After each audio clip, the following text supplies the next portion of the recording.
Assalamu alaikum wa rahmatullahi wa barakatuhu. Subhanallah. After all levels say Subhanallah. Glory be to Allah. We are in season two of Lock Up Your Kitty series. And what can I say other than there's so many things that we need to talk about, especially when it comes to sacred Muslimah and their journey to connecting with Allah subhanahu wa ta'ala. So yes, welcome to the Essential Woman Whispers, the podcast. I'm your host, Rizana Shahjahan of the Razak. And Eid Mubarak to all of you who's finished Eid. Of course, it's been a week since Eid, sorry. I'm still in Ramadan mode. And we have Maimuna today, and me and Maimuna have been talking offline. Is it offline? No, off camera, online. We don't live in the same place as yet. Off camera about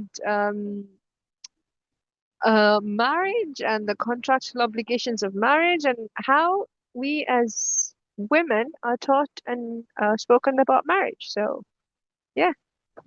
Assalamualaikum, Maimuna. Walaikum salam. So, you were saying let's talk about marriage. Everyone's favorite topic du jour. Yes, I kind of understand that now. I mean, I'm married for 20 years, so I don't understand the allure. Excuse Yeah. me. I mean, no comment on it, no personal comment on anyone intended. But yeah. Yeah, I mean, it's okay. But like,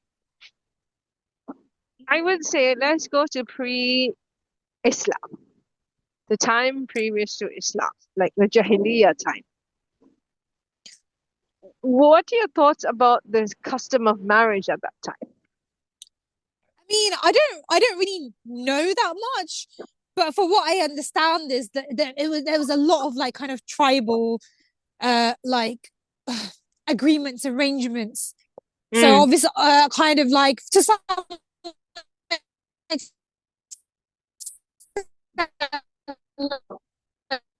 Honey, you're breaking up. You're breaking up. I can hear you.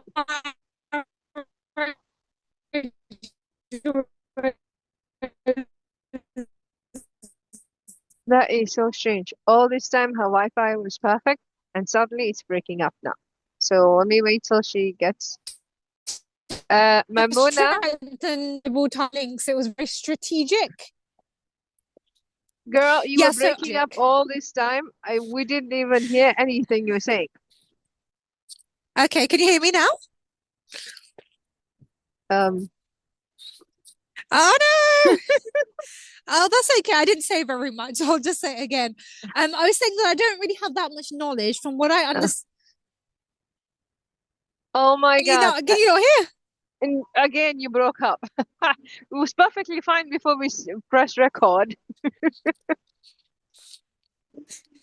Is it okay now? Better, alhamdulillah. Oh, okay, perfect. That's so strange. I know. I know. Yeah, I was saying like from what I understand, of course, women, girl children are often buried. So like women were Mm, seen as like a liability from what I understand. So really like a male mm, centered society. But mm, also from what I understand, it's like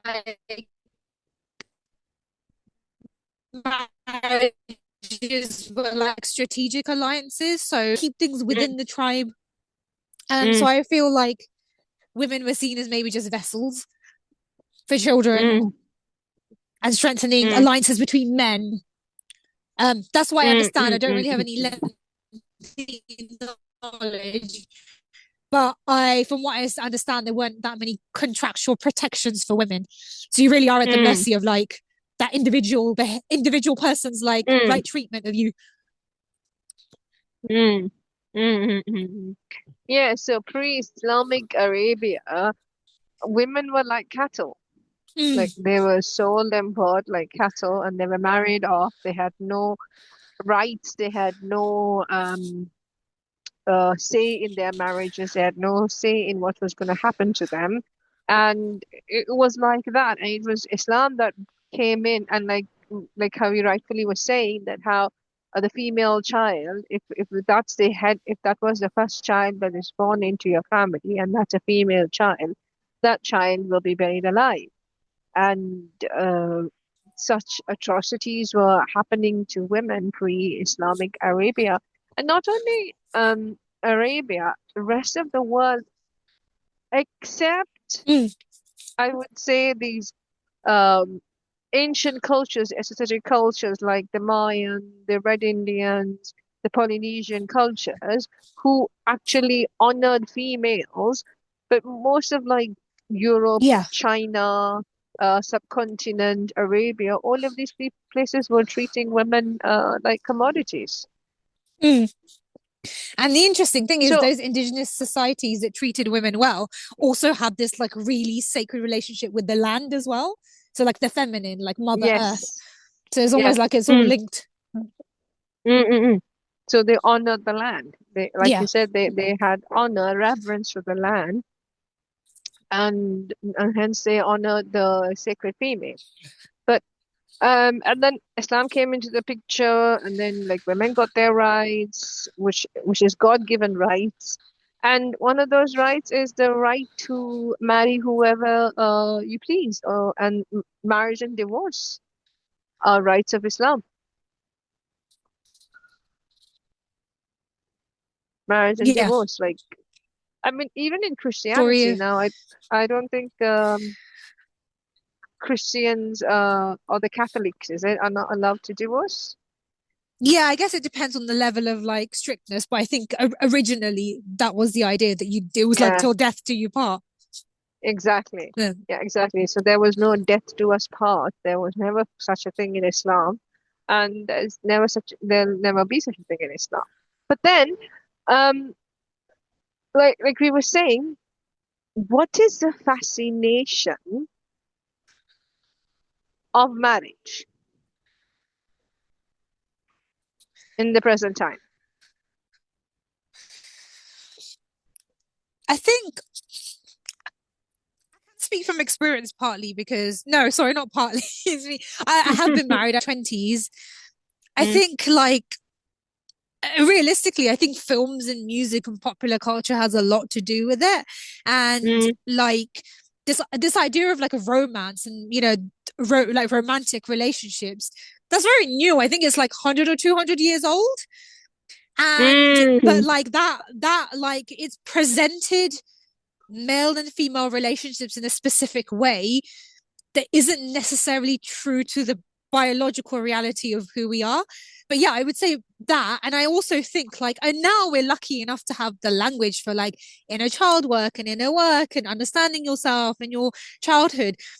I'm sure there were people who did that when I was younger too, but I think a lot of us, myself included, went into marriage not knowing we had other things to work on.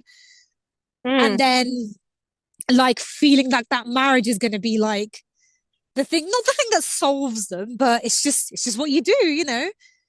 I'm also South Asian and Pakistani, and so it's just culturally expected that Mm, you get a degree and then you leave and you get a job and then you get married and then you have children and all of that. So I feel like there's that societal expectation that you get married because it's societally what you're supposed to do. So there's that mm, part. The other part mm, is like the romance and idealization of like marital relationships.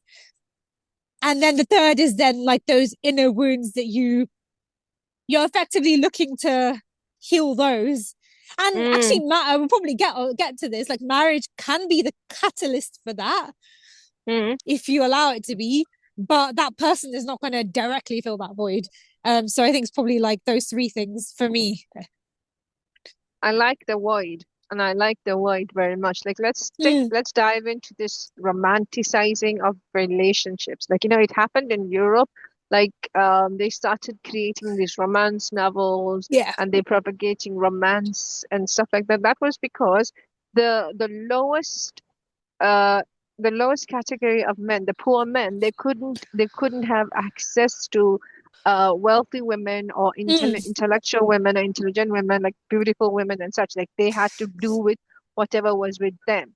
And then these wealthy intellectual women, like if even not an intellectual, maybe these wealthy women, they married into wealthy families, like wealthy Yeah. men, and they had kind of this boring kind of lifestyle because the man was busy making money or busy studying or busy doing whatever, building empires. And so these lower society men are the ones who created this thing about romance and, Mm. wooing and then all of these stuff to be in competition for women. Yes. This is where the romance thingy started to be because they were in competition with a high society man where they didn't have the money, but they were like, oh, we have the words, we have the actions, like, we Yeah. can woo a woman, we can, like, convince her, blah, blah, blah. That's where all of this thing came. And then that came the books, the movies, the plays, all of that. And then women were like, oh my God, this is my soulmate. We're meant to be. And then all kinds of whatever psychology started with twin Mm. flames and soulmates and all of these things. And then now we have women saying like, oh, I don't want anything but that. I don't want anything but this. Yeah. And see, this was the funny thing is this was agreed upon in the Western culture that this is what you need. You can't settle for anything less as such. But then when it comes to Islam, Islam was like marriage is a contract. Mm. Marriage is a contract, just like any other contract. There are stipulations. There are things that you need to do, and there are things that you need to agree to. And you should know what you're signing. And like Islam is the one that brought in a marriage contract before anywhere in Europe even started. Yeah. And so that's what I'm seeing. Like, again, I'm not against marriage. It's a sunnah to get married, okay? And also with what's happening with our desires, wanting to Mm. be with somebody. But like you said, the void. Yeah. No other human is going to fill this void. Yeah, 100%. Like that is only something that Allah can fill. And I've like learned that like Correct. on my Correct. journey the hard way because yeah, it's not I think the marriage is just it's just one other component of the other things that we look for and search for, chase in life. But I do also feel, and again, I'm being really candid here about my own personal experience. Social media has also made it harder because you have people showing like I just go on my explore page, right? And I don't actually follow that many accounts anymore. I consciously unfollow a lot.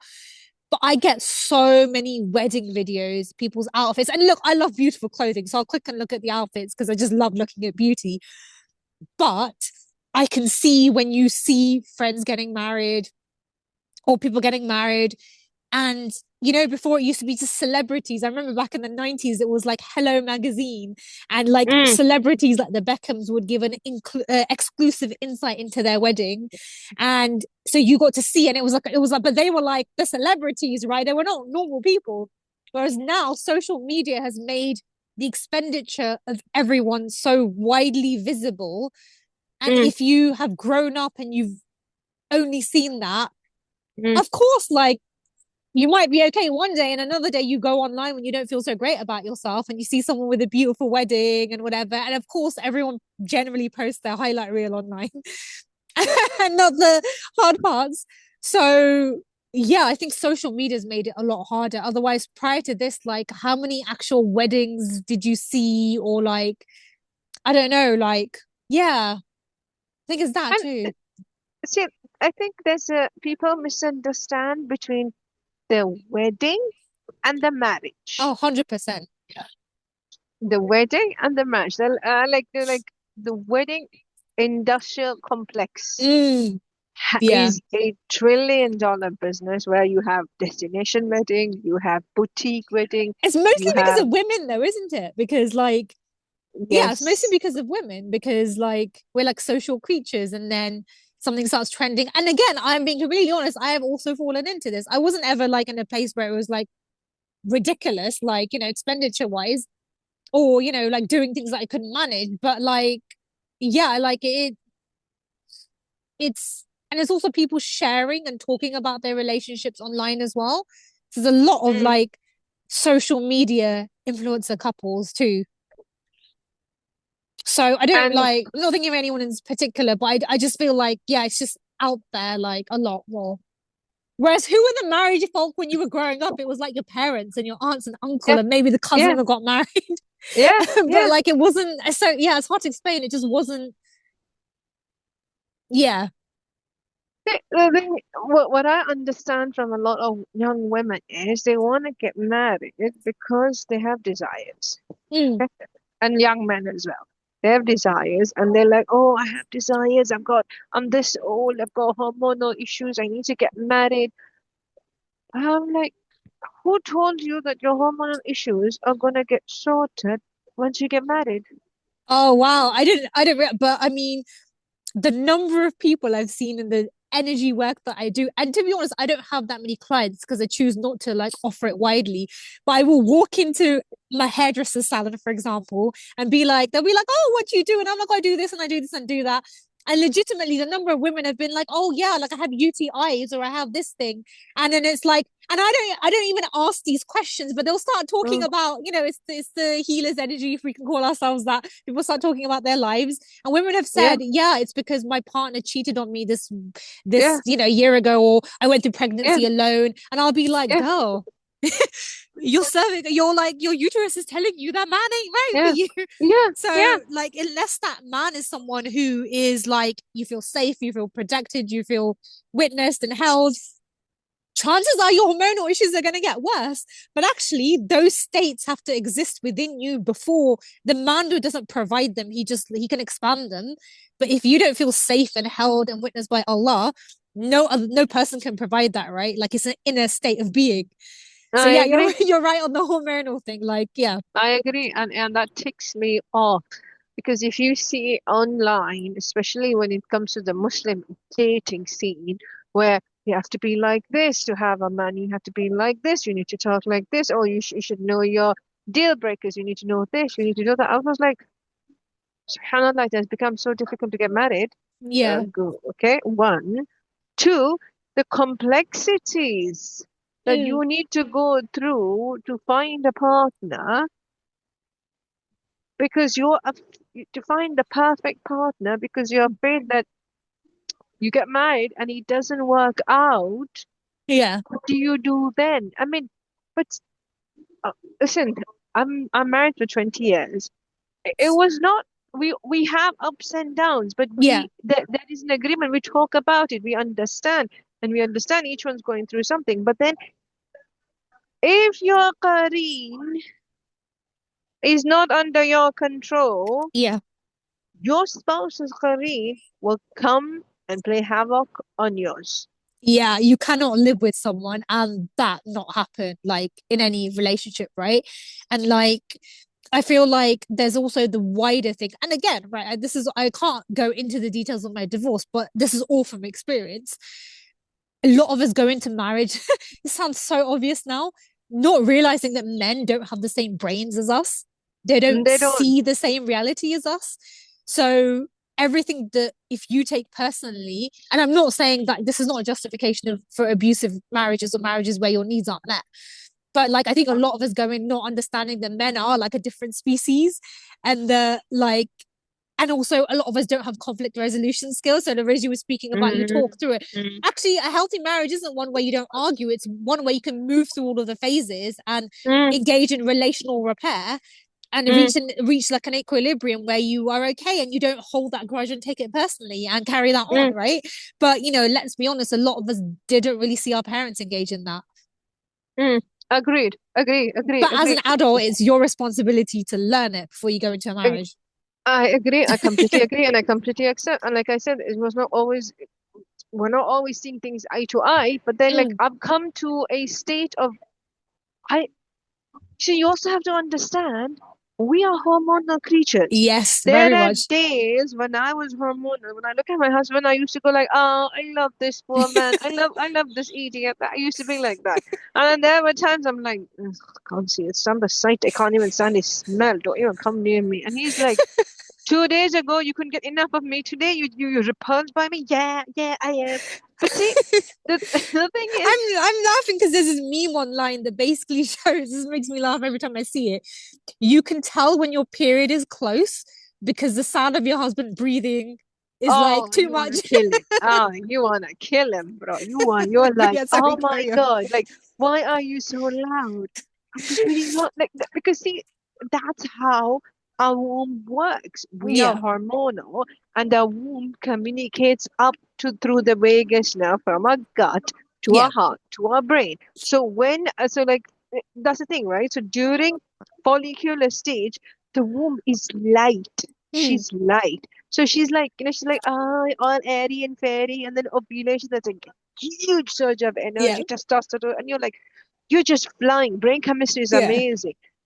Then comes a luteal, and you're heavy. You feel dense. Your energy is And dense. also, FYI, your room is like, regardless of whether you mentally want children or not, your room is like that MF didn't get me pregnant. Where's the Yeah, baby? Right? Because like, let's angry. be real, Like, like that is also the room's like that's she's yeah, coded with that purpose, regardless of whether you want children or not. So yeah. it's like, And where's the also, baby? if your womb is an energetic circuitry, it's an energetic Yeah. vortex, and she has got codes of ancestral pain. She's got codes of your childhood pain. Yeah. Uh, she's got codes of another womb next to you. Like Yeah, definitely.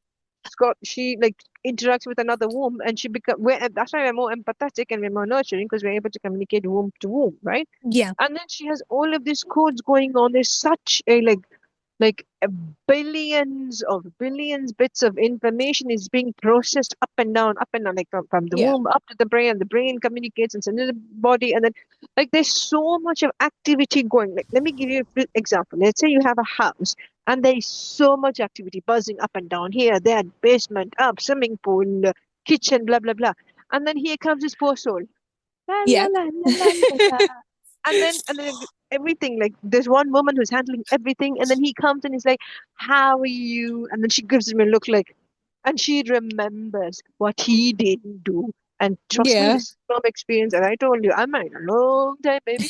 And and I used to remember, like, wait, 2 days ago you gave me the look, like the disgusting look, and then now you're like, Harry, ain't interested, bro. Ain't interested. So, and there are times I told my husband as well, like, like 2 days ago you gave me this thing. He's like, when did I do that?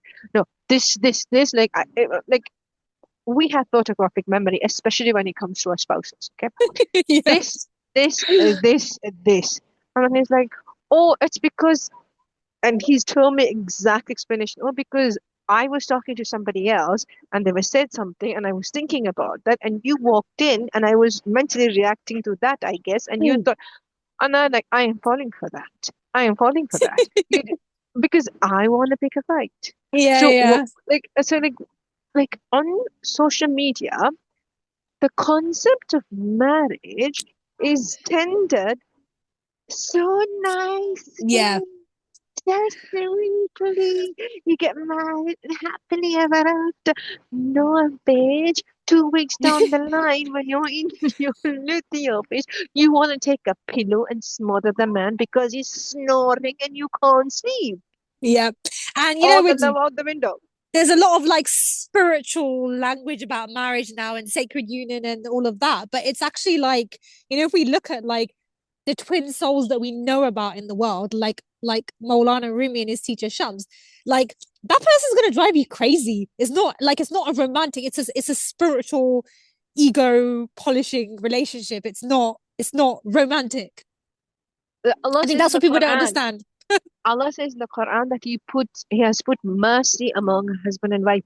Yeah. Not love, not romance, mercy. Yeah. In the sense, you have mercy that you don't kill the poor man poisoning his food, and that he doesn't drive you insane up the wall that you leave the house. Yeah.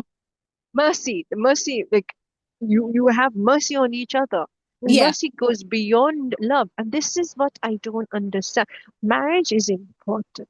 I'm not saying marriage is not important. Marriage is very important, but marriage is a transitionary transformation.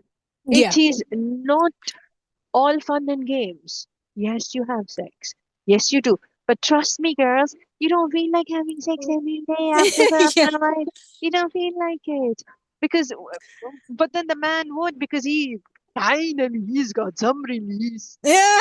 Then But he'll be it's like, also like different hormonal cycles, right? Like men, exactly. and also look, we accept Allah's design, right? Like there's a biological need to spread the seed across male in every species. So like True, that's the upstream, take true, away the language of purity out of it. Like we accept that men are built like that, but actually like true. women aren't. No, So yeah, and like also, yeah, mercy. That mm, like, see, the thing is, a woman, she wants to get into the marriage because what do they tell me? I don't want to work. I want yeah. a man to provide. And I'm like, again, that triggers me. I'm like, who's your ilah? You Yeah, want a yeah, man yeah. to provide. Who's your ilah? First.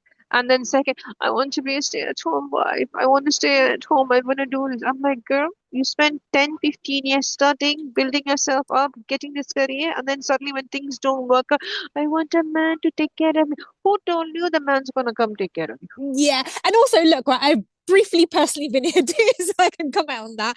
What it actually is that your soul knows you're made for more, but you have to step out and do things in a way that are It's very uncomfortable uncomfortable. and that you have not been like you have not seen in your family, in your community, and people around you. And often that is a soul-led business or something that is like out of the ordinary.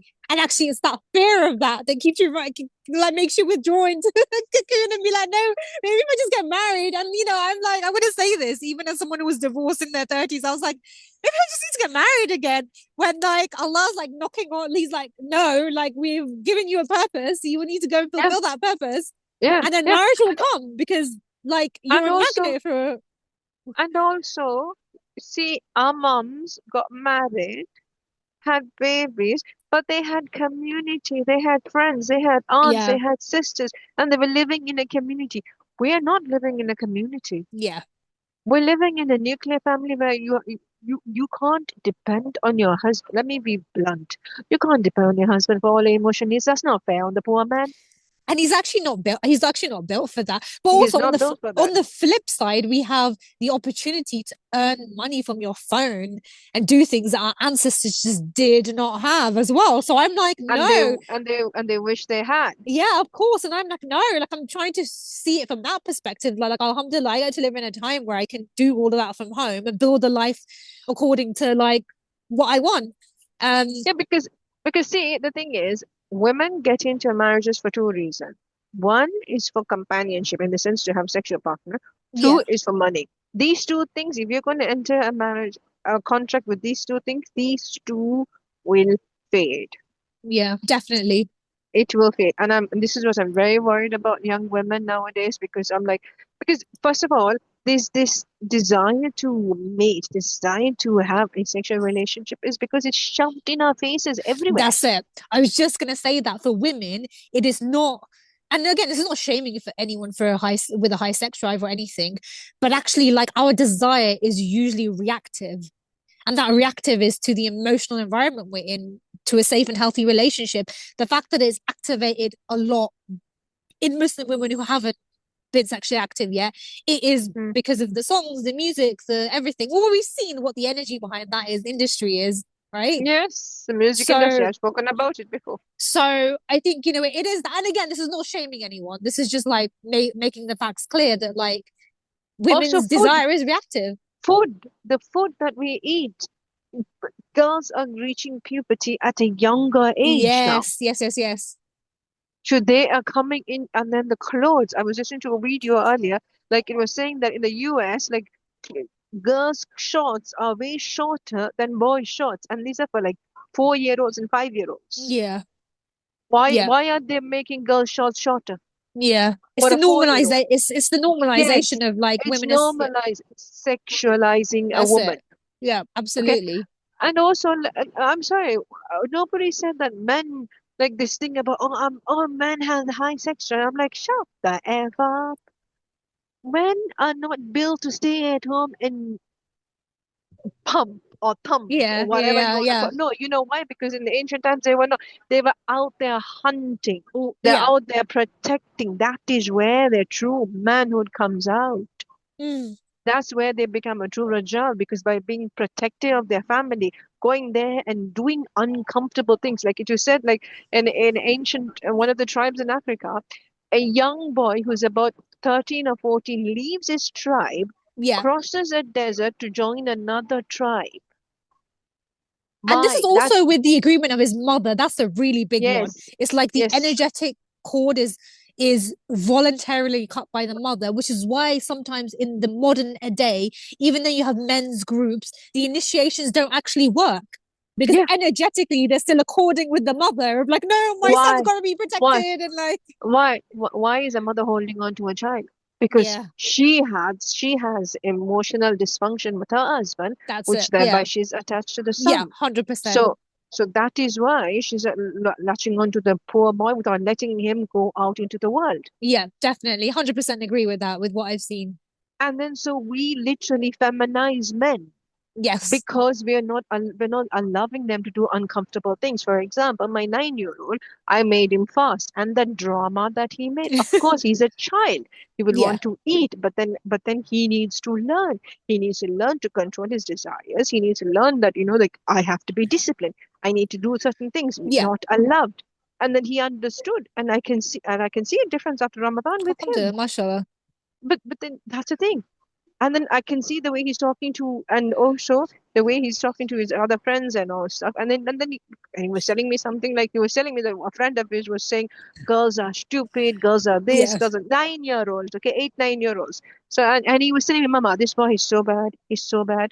I said, "What did he say?" He said, "Girls are stupid. They're not smart. They're not intelligent." I'm like, "Excuse me," and then he's like, and I said, "Don't talk like that. That is not nice. Girls are not like that." Because I see you, Mama. You're very smart. I mean, Wow, you're a I love girl. it. I have to say I love Riz's son. I've met him and he's such a sweet, like spiritual soul. So yeah, I love that. That makes me happy. So I'm like, yes, that's true because we don't shame people. Yeah. So and then again, this comes with childhood, comes with programming, comes with what we see, comes with what we're Mm. taught. And then this thing about and then young women come and say, oh, men have such a high sex drive. I'm like, no, they don't. Yeah. Who told you that? Who told you that? Mm. They don't. They have an adequate woman, which Allah subhanahu wa ta'ala has blessed them with, like they're blessed with a woman. But then Yeah. Rasulullah said that women have a higher sex drive than Yeah. men. And but it's just veiled. It's Yeah, behind it's weird, veils, right? Yeah. and because of our haya, we don't do it. Yeah, definitely. Okay, And so I mean, but then and it makes a lot of sense why Allah's put that in us because we are the ones who have to bear children, which again I haven't done yes, yet, but it's a very painful experience, right? So it is a like painful to experience. want to do it again, Allah has to the place with the greatest nerve endings is the clitoris. Like there's no other part of the body like it, but like it's great, like, but there's a reason that that's there because if there was no pleasure, then women wouldn't have children. They'd have one and be like, No, I'm done. no, Like, yeah. Khalas, thank you very much. Also, there's another thing that women, like this again, women want to get married because they want to have a sexual partner. But what they don't understand is the man you choose, with the partner, sexual partner you have, he imprints on your sacred womb. yeah, The semen has DNA coding. It's yeah. electric. And that does not leave your womb, darling. You can scrub it with Dettol and bleach Oh my inside God. and out. It ain't gonna leave because it gets absorbed into your tissue. So Yeah. so it's just not, and this concept of, oh, I want to get married, I want to be a mother. It's bloody hard being a mother. Yeah. It's I not think, easy yeah. being a, no, I'm sorry. Why are you people romanticizing motherhood? It's not easy. Like But I'd have for to say that anyone who does that has some stuff to look at within themselves in terms of identity. yes. Because, like, if you were truly content with anything that you have in life, and I found this, the last thing you want to do is tell people how great it is. You're just like, okay, thank you, Allah. I'm really content with this. I'm just going to be it. I'm just going to live it. Again, I'm And not shaming anyone, but it does no, make but me see, no, think, but I want you all to, we want you all to open your eyes. Like we're women. Like I'm nearly 50. Okay, you're nearly 40, if I'm not yeah, mistaken. yeah, So we've lived life. It's not like we're from the village. Yo, we're not from the village. We've had multiple degrees. We've done our masters. Okay, we're also priming for a PhD. We're writing. We're working. Okay, we're not just like wallflowers. Okay, we lived life. And you, subhanallah, went through the most agonizing divorce. I mean, divorce, amicable or not amicable, it's painful. Yeah, definitely. I mean, it's the same as losing someone to death, right? Yeah. And like it's the life upheaval. Mm, But yeah, it's very, yeah, marriage interesting. I mean, even having gone through divorce, I still hold up, pray for marriage and ask for it. But I'm very mm, much like eyes open that like, and it's also like me myself, I'm trying to reach for a higher spiritual state where I can quite genuinely say that everything that I need, I have within me from Allah. So I'm whole. And therefore, whatever I do for that spouse is non-transactional. Like, like correct. I don't expect anything back. Like that's the state I want to reach, right? Inshallah. Inshallah. That requires a lot of ego work. True.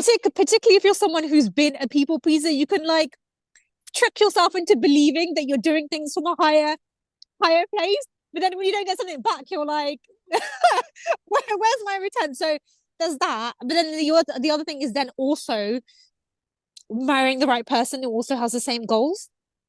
Yes. And like that's why I personally don't look for marriage like on apps or anything because I'm like, well, my frequency is like a loss for like trying to be the highest frequency, right? Or I say on when people ask me, you're actively on the market, I'm like, yeah, I'm on God's grid. He'll place me where he needs to place me.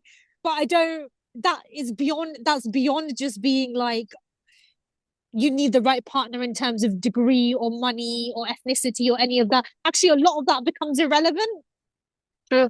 But it's True. like a spiritual alignment, which is then like, wow, you can't seek that from a checklist. It's basically Allah will send you, and you do the womb work to be able to recognize that person. Yes, yes. And I keep saying that you need to, because your womb knows and she will attract your perfect womb mate. And if I am not shaming anybody and I'm not judging anybody because I always say you all don't know my sins. You've been through like, excuse me. Okay. So, I'm not perfect. I Oh, am meaning far from being perfect. Okay. So I'm not shaming anybody, but then once I started understanding energy, learning womb codes, learning womb healing, and learning the energetics of the womb, I'm like, why would you let, now I'm being very, very open, why would you allow some random Tom, Dick, Harry, Muhammad, Abdullah, Habib, whoever it may be, Raja, Priyan, whoever, whatever religion you're talking about, like literally allow him to access your energy, which is yeah, connected straight to God. I know. I've been working on this recently because I did a lot of work on like releasing hooks that people had into me, but then I was shown the other side of how you have hooks into other people. Sorry, Mm, you have outward going energy into men that you think are gonna complete something that's missing in your life. And mm, I was like, mm, oh mm. Allah, I was like, yeah, like that is something. Or actually, this is the recent thing.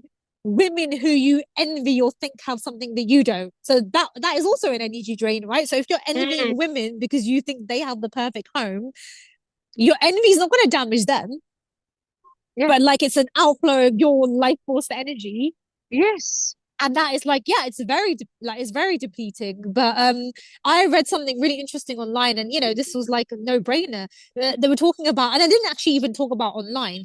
Some scientists, I'm really sorry, I'll find the study and I've saved it definitely, but they did an experiment, I think it was in America, where they let people stare into each other's eyes. um Ah, and looking into each other's eyes triggers oxytocin, because eye gazing, mm, like when you're a child and your mother gazes at you, you get your sense of beingness from that, right? Your mirroring of your true, emotions. So true. oxytocin, which is the female nervous system regulator, that is triggered by eye contact. And if you think about the Mm. eyes, they're also the window to the soul, right? So So, yes. energetically there's a big exchange going on. Anyway, they found that people staring into each other's eyes, 4 minutes was enough for people to fall in love. And Mm, some people in that experiment actually married. Now, some people might read this and think, wow, that's so magical. I was like, this scares me because, like, yeah. like I like forget even me, like I looking into someone's eyes. I was like, I'm on social media trying to like get my work out there. I don't want to put videos of myself as a single woman Mm, out there because mm, I don't mm, want men staring into my eyes for 4 minutes and projecting their mm. needs on into my energy field. You know what I mean? But I was like, subhanallah, like social media or online dating or whatever you want to call it has opened up the windows of our souls, our eyes to just the world. And it's I that know, deep. It's that deep, I know. right? Yeah, Like it's that people don't deep. understand. I was People like, don't understand. subhanallah. But anyway, I just No, thought I'd add that side note in that, like, it's not benign to just like, again, I'm not going down the puritanical shaming people from a religious point of view, but you understand the energetics of the lowering your gaze. Subhanallah, like, it's when there is an exchange of energy, and I wrote about this like 5, 6 years ago, more even. When there is the exchange of energy, like this, like when you hold the eye gaze for more than 10 yeah, seconds, it's there hypnosis, is, there is an exchange of basically. energy. It is Yeah, hypnosis. There's an electric charge. yeah, This is why lowering your gaze is very, very critical. yeah. There is an electrical energy exchange. And And it, what saddens me, what really saddens me is that all of these interactions, all of these communication between young men and young women, it depletes the woman. yeah, And she thinks she's being free. And let me be honest, I thought the same way. I was a feminist once upon a time. Like, yeah, me too. women's rights and men are trash. This. Once I started studying Islam, I'm like, excuse me, my religion gave me rights way before any of the rest of the world got it. And Yeah, my religion gave me protection way before any of the rest of the world got it. Like, I had an argument. I was in ninth grade, year nine. I was having an argument with my Islamic teacher about the Islamic inheritance mm, that two-third goes to the boy and one-third yeah, goes to the woman. I'm like, yeah, how fair is that? How is that? How it's not fair? Islam is unfair. She sat me down and she said, the reason the boy gets two-third is because his mother is responsible for his mother, he's mm, responsible for his sister, aka he's responsible for you, he's responsible for the expenses of the family, responsible if there is a paternal grandparents, he's yeah, responsible for them. Whereas you, if you get one third, you're not responsible for anybody. That's yeah, your money. So what the boy gets, it's split way further than it's split for you. And I'm like, yeah, oh, so yeah, I'm protected. Because I explained this to my daughter as well. She's like, oh my God. I said, yeah, if it happens, your brother will yeah, definitely get more than you, but then he has higher responsibility. So the pie will be split up way further for yeah. him. Wow. For you, it's just one portion. And she's like, I'm all in. But you know what? I see. I hadn't heard that explanation. For me, like I was just like, oh, he's got a wife or his own family to provide for. But actually, you're right. Yeah, once the father passes, like The he, mom, the the mom is no sis. longer the flock of the father. She's the flock. She becomes the responsibility of the son, right? So yeah, he takes Yes. the father's financial responsibility. So yeah, it makes Yes, complete sense. yes, yes, yes. So like these are things that we need to learn. We need, Yeah, and I'm gonna say something out there about this 99 virgins who remains that yeah, the martyr will get and stuff like that. Ma the young girls under my patronage got very upset with me when they heard that. And they were like, and they forever remain virgin, Mama. How come that there's nothing for a female, blah blah blah. And I looked at them like, I'm like, first of all, darling, this is a weak hadith. Okay, this is a yeah, weak hadith. Okay, please, because Islam is not about this. Islam is equal. It comes yeah, as much as possible. It's equal, and it favors women more. This is a weak hadith. Okay, yeah. and also I think I told her this hadith might be like misinterpreted, and I also told her something. When I'm in heaven, I don't give a damn what your fathers do. I have the same thought. If I'm near Allah with Allah, I don't care what any man's doing. I'm like, if I'm in heaven, and if I'm in the highest Jannah with like next to the Rasulullah, Inshallah. Yeah. and I'm not bothered. And then I told her something else. Also, and I told her something else. Also, unfortunately, or fortunately, I choose the husband. So if I'm married to one man in this lifetime, I choose to have him as my husband in Jannah or say, "Ya Rab, I'm happy to be a free bird. It's my choice." Yeah, And they were not convinced. Okay, no, the young ones, they were not convinced. And I told again in Jannah, okay, you don't give a damn about any woman or man or there. yeah, Okay, don't get yourself confused. Okay, in Jannah, there's so many pleasures in Jannah. The food, the streams of milk yeah, and honey, and then and and I told her something else. In Jannah, you won't be a body to have physical yeah. desires. That's yeah, exactly. That hit them, and they were like, "Oh!" And I Yeah, like you're in right. You're Jannah. basically pure light body. You're just a light body. You don't have these. Yeah, If you want a fruit, you just think about the fruit and it emerges right in front of you.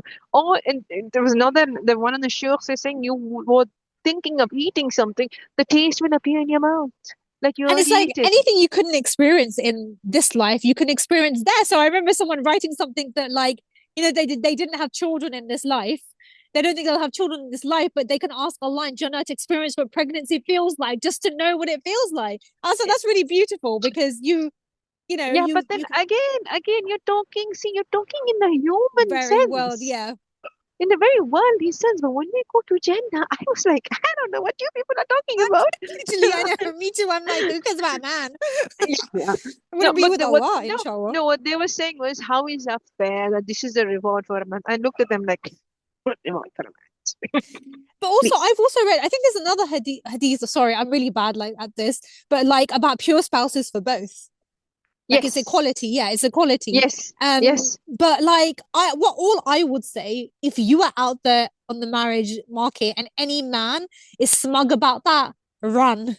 I think that's a litmus test. If Oh, a man thank thinks, if a you. man thinks that that is what makes him above you, then he has some mother wounds and sexual shadow to integrate, and I would run. So I don't, I like it's time to not get emotionally triggered.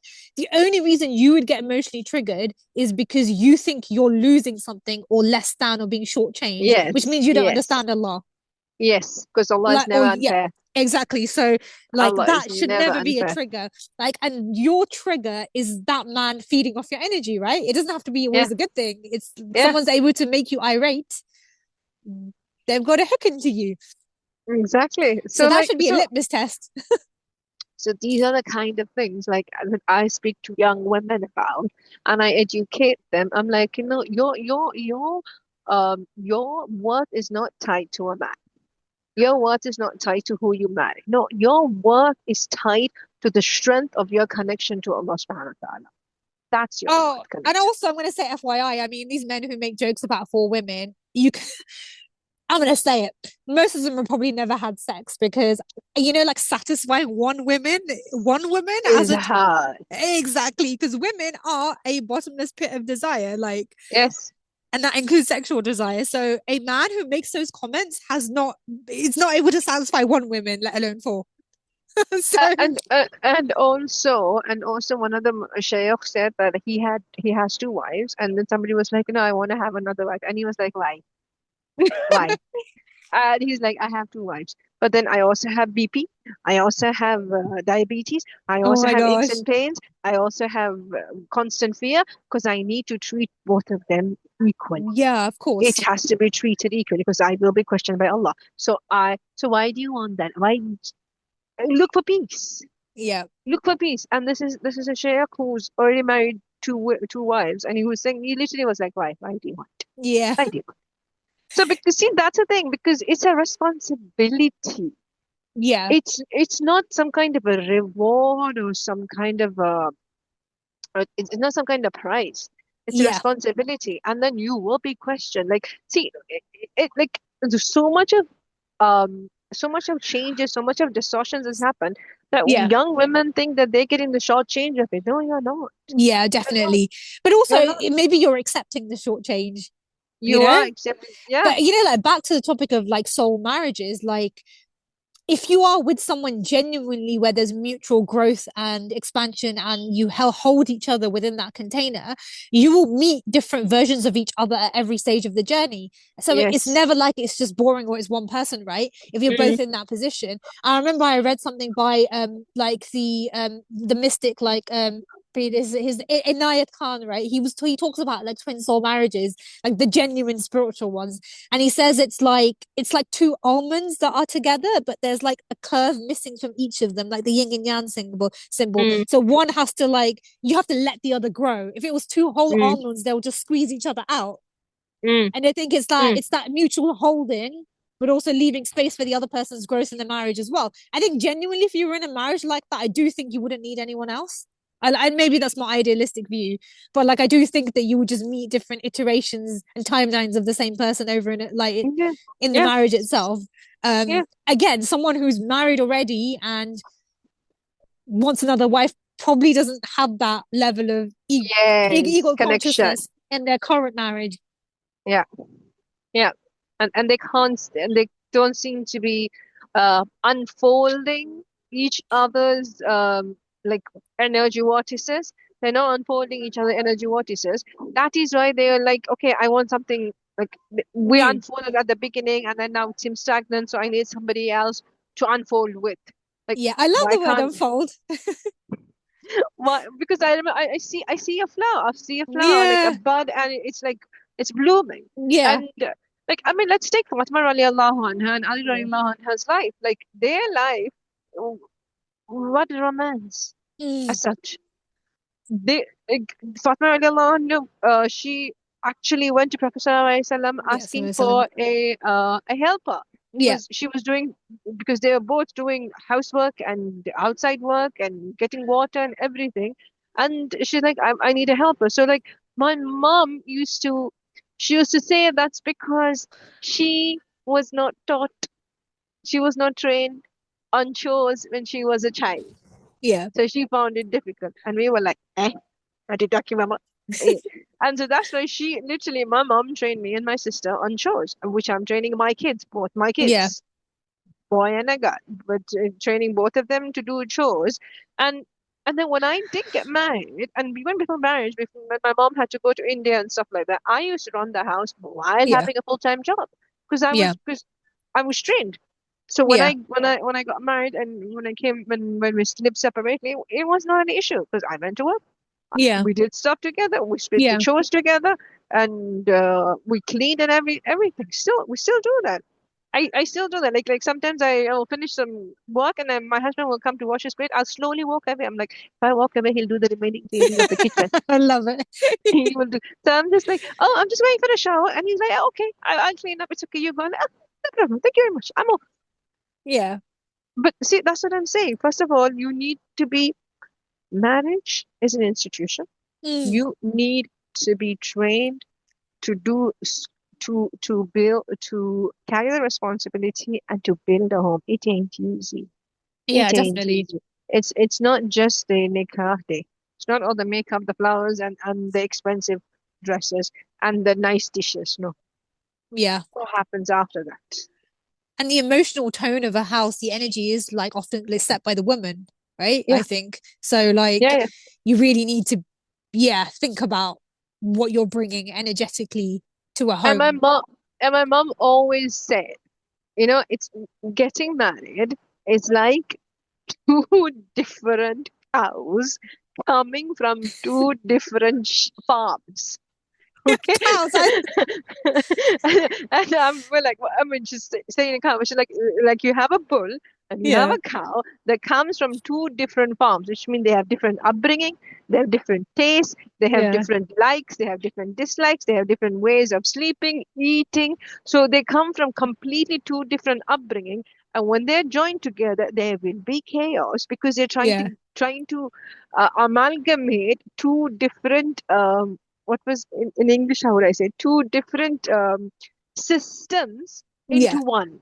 So yeah, there will be chaos. My mom always says, she always like, listen, I understand. Even when the younger people used to go, she's like, I understand. But you also have to understand that You all are from different upbringing, different Yeah. thought process. It'll take time to amalgamate. And I think this is the wisdom from the elders because like now it's like, oh, if you don't see eye to eye from the beginning, ain't working, ain't working, Yeah. ain't working. No, it'll take some time. But then Mm, you also need to have the discernment to see yeah. if this is toxic, if this is That's healthy, it. or if this Yeah. can be done because uh, you don't in Islam you don't need to stay in a toxic relationship. Yeah, absolutely. We have and don't believe these people saying, oh, a woman who's divorced is cursed. No such thing as that. Yeah. Rasulullah's Totally true. cousin, who became his wife, Zainab radiallahu anha, she was divorced Yeah. from Zayd radiallahu anha. Did Rasulullah shun that? Mm. What are you people talking rubbish about? Yeah, it's cultural conditioning, isn't it? Like it Aiwa, always, cultural always. conditioning. And Um, not from our religion. It's from some other religion that yeah, people definitely. can pick up. Yeah, yeah, definitely. Oh my goodness, that was fun. Okay, in wrapping this up, otherwise we'll be talking for We're 2 hours. going, yeah. In wrapping this up, what do you want to say? I'd say like marriage is like a really noble thing to aim for. It is the sunnah of most of the prophets. However, like if you the minute you think something is outside of yourself and you seek it in someone else, you're basically telling yourself that you're not complete. And like that Mm, is just a recipe for a relationship that eventually that person will disappoint you because like it's almost an unconscious contract, isn't it? Like mm, I'm mm, going into this marriage expecting that you're gonna give me what my dad didn't or what I didn't or this or give me the money that I think I can't earn myself or whatever. mm, And that mm, mm, person will let you down. It's like mm, it's the law of energy, right? They will let you down. Because what you're really resisting is something internal, and that internal thing is a veil between you and God. So do the inner work, and you don't need to go on dating apps because Allah will rearrange the whole universe to give you what is for you. You can't escape it. At this point with Rizana, it's not even like, oh, I want what I want. It's like, oh my God, how do I get away from it? So, No, see, the thing, my one of my teachers have always told me, and I always tell you all is, you can go hide in the crevice of the moon. Your decree will find you. For example, Musa alayhi salam. Uh, I believe it was Musa alayhi salam who refused to, because when the angel of death came, he actually hit him. punched him. He punched him. And then the angel of death went back to Allah with the blanket. He's like, bro punched me. What do we do? And then Allah said, okay, how long is he going to live? And then they called the head of the sheep and stuff like that. And there was another prophet, if I'm not mistaken. I'm not sure if it's Musa or was it Sulaiman. I can hear my teachers going disgruntled, but it was a prophet where who he told, I believe it was Sulaiman. I'm not sure which prophet it was. He told Malcolm Maut was coming to take his soul, and he told I think he told an angel or somebody, take me to the seventh heaven or the seventh sky. Yeah. Okay, take me. I want to run away from Malcolm Maut, and he goes to the seventh sky, and Malcolm Maut is standing there and took his shrew. And Malcolm Maut was like, Subhanallah, Allah told me go to the seventh sky. He'll be there to take the soul. And I asked Allah, how can he come to the seventh sky? Allah was like, do as I tell you. And the angel of death himself was so was shocked. Yeah. So please, even if you go to the seventh sky, if it's your decree, it's your decree. Yeah, that's it. You can't run away from it. Mm. So all this, I'm looking for my partner. I'm working so hard. You'll tie your camel and have tawakkul in Allah. Mm. Very important. Take the means, but don't rely on the means. Yeah, definitely. And also like have joy in your life because like the most attractive women that I see, the most just magnetic women are just joyful about life, Everything, everything. You know, everything in life. even the harder things. You know, as I say to Riz, it's just everything just becomes humorous after a while, doesn't it? But Yeah. I think adopting that attitude is probably the best. I mean, like, yeah, like we say, like, I read the tafsir, I read the stories of the prophets, and like, when I'm speaking to my kids about the interpretation as well, like, for example, Sulaiman alayhi salam, I know we're running a bit late, but talking about Sulaiman alayhi salam, right? So, and I was explaining to my son about the hudhud bird and how the hudhud bird came Yeah. and told Sulaiman alayhi salam about Queen Sheba. And then my son was so enamored, like, the bird, and I said, yeah, and the little tiny bird came and said, "Bruh, you don't know information I have." And my son was on the floor. He's like, "What, It's Mama? so funny. He didn't speak like that." I'm like, "Listen to me." But In my head, he he did. yeah, and I like, bro, you don't know. And actually, the I Hudhud mean, says that, we boycott Disney, but this would be an amazing animated film. inshallah, Someone needs to get on on on, it. on the cards, like, Hudhud did say, "I know information which you don't know." To Sulaiman Islam. Yeah. So I was like, the Hudhud came and with his wings and speaking to Sulaiman Islam like this and showing up his wings like, but I know information you don't know because Sulaiman Islam was so angry. He was like, I'm gonna punish this bird. How dare he didn't come? I was like, bro, I was pissed. I was in my son, bro, was pissed. Hudhud was gonna become Hudhuds too. My son was like on the floor and then my daughter's like, that didn't happen. I'm like, let me tell my story. Okay. Facts are accurate. Okay. Let me tell my story. And so, like, so I find humor in everything. And when I explain, like, and when I tell my son, when I ask him about Prophet Sulaiman, and he tells me the story, like, he's like, he's not telling me about the Hudhud being stew and stuff, but he's being very nice and he skips it out, but he tells the facts. Yeah. That's what I'm saying. You come to a state where you enjoy these things and it stays in mind without saying seriously, oh, the hood came and like, come on, have some joy in life. And also, like, so loads of a lot of the stories of the prophets are, oh, there's just some really human elements Yeah. that are just funny because you can just see it playing out in your head, right? I mean, like Prophet Musa alayhi salam. Oh Mm. my God, and Khidr. Like I was speaking yesterday, like, like imagine Musa alayhi salam's anger, like, oh, you broke the boat. Like, what is wrong with you? Like, what do you wait, are you dumb or something? This is only their livelihood, and you did this. Like, I mean, we would feel it. Like, We would. we would be like, hello, is everything okay upstairs for you, kind of a thing. So that's how we see the world, and we need to see the world in that kind of a lens. Oh, Why I be mean, so I think this serious? is the perfect closing because Musa alayhi salam, how many years did he work to be able to marry his wife? Was it 8 or 10? 10, I If believe he it was 10. wanted, so if he wanted to, he would. That's the lesson. If Musa alayhi salam was a prophet and the level of masculinity and virility he had, I mean, it's clear in the Quran, right? Like He the had level to of work masculine energy he had, he worked for 10 years to be 10, able to 10 marry. years. And Yeah, like, because, there you go. That's Allah telling us something. bro, he was destitute. Yeah. He had no money, he had no home, he had no shelter, he had nothing, he had no coins.